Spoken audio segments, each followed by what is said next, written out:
Davos సదస్సుకి చాలా ప్రాముఖ్యతనిచ్చి మరి ప్రతి సంవత్సరం కూడా ఒక బృందాన్ని అక్కడికి తీసుకెళ్ళి మన రాష్ట్రానికి సంబంధించినటువంటి ఒక పెవిలియన్ అంటే ఒక కౌంటర్ని పెద్ద ఎత్తున ఏర్పాటు చేసి రాష్ట్రంలో ఉన్నటువంటి పెట్టుబడుల అవకాశాలని స్వయంగా ఆయన వివరించి ఎంతో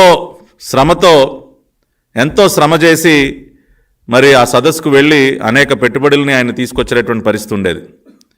కానీ మన దురదృష్టం ఈ రాష్ట్ర ముఖ్యమంత్రి గత 5 సంవత్సరాల కాలంలో 4 సంవత్సరాలు ఈ వరల్డ్ ఎకనామిక్ ఫోరం సదస్సు దావోస్లో జరిగితే అంటే ఒక సంవత్సరం కోవిడ్ వల్ల 2021 సంవత్సరంలో ఈ సదస్సు జరగలేదు.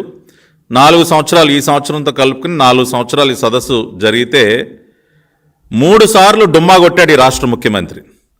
కేవలం ఒక్కసారి మాత్రమే, అది కూడా తూతూ మంత్రంగా ఒక ఫారెన్ హాలిడే లాగా ఫ్యామిలీతో సరదాగా షికార్లు కొట్టొచ్చేశాడు ఈ రాష్ట్ర ముఖ్యమంత్రి.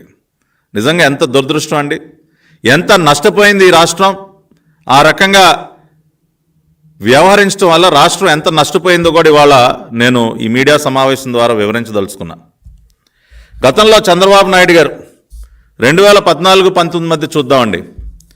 2014 జూన్లో ఆయన ముఖ్యమంత్రి అయిన తర్వాత మొదటి సదస్సు ఆయన 2015 జనవరిలో జరిగినటువంటి వరల్డ్ ఎకనామిక్ ఫోరం సదస్సుకి, దావోస్ సదస్సుకి ఆయన స్వయంగా హాజరయ్యి ఆయన అక్కడ world economic forum 2015 Andhra Pradesh CM Chandrababu Naidu unveils vision for the state at annual meet అంటే మన రాష్ట్ర యొక్క విజన్, రాష్ట్ర ప్రభుత్వం యొక్క విజన్ ఏ రకంగా ఉండబోతా ఉంది, ఏ రకంగా పెట్టుబడులకి అనుకూలమైనటువంటి వాతావరణాన్ని మన రాష్ట్ర ప్రభుత్వం కల్పించబోతా ఉందన్న అంశాల మీద 2015 జనవరిలో జరిగినటువంటి వరల్డ్ ఎకనామిక్ ఫోరం సదస్సులో చంద్రబాబు నాయుడు గారు స్వయంగా మాట్లాడాడు.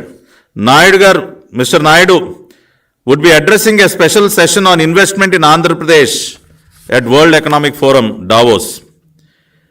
World Economic Forum President Klaus Schwab had specially invited Naidu along with various other chief ministers and also ministers of various countries and CEOs.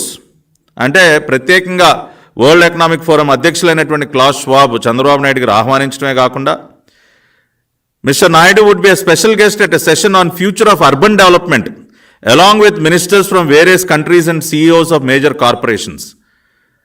అంటే ఫ్యూచర్ ఆఫ్ అర్బన్ డెవలప్మెంట్ ఏ విధంగా ఉండబోతా ఉందన్న అంశం మీద జరిగినటువంటి సదస్సుకి ఒక ప్రత్యేక ఆహ్వానితుడిగా కూడా వరల్డ్ ఎకనామిక్ ఫోరం వారు చంద్రబాబు నాయుడు గారు ఆహ్వానించడం జరిగింది. అంటే ఆయనకున్నటువంటి ఇంపార్టెన్స్, ప్రాముఖ్యత ఏంటో దీని ద్వారానే మనకు అర్థమవుతుంది. ప్రత్యేకంగా ఆయన ఆహ్వానించడం, ఒక సెషన్కి ఆయన ప్రత్యేక స్పెషల్ గెస్ట్గా ట్రీట్ చేసి ఆయన చేత ఒక ఉపన్యాసాన్ని ఇప్పించడం, అంతేకాకుండా చంద్రబాబు నాయుడు గారు కూడా మరి ఇన్వెస్ట్మెంట్ ఇన్ ఆంధ్రప్రదేశ్ పైన ఒక ప్రజెంటేషన్ అక్కడ ఇచ్చి ఇన్వెస్ట్మెంట్స్ని అన్నీ కూడా అంటే ఒక విజన్ని, మన రాష్ట్ర విజన్ని 2015లో జరిగినటువంటి వరల్డ్ ఎకనామిక్ ఫోరం సదస్సులో ఆయన పాల్గొని ఇవన్నీ కూడా చేయటం జరిగింది.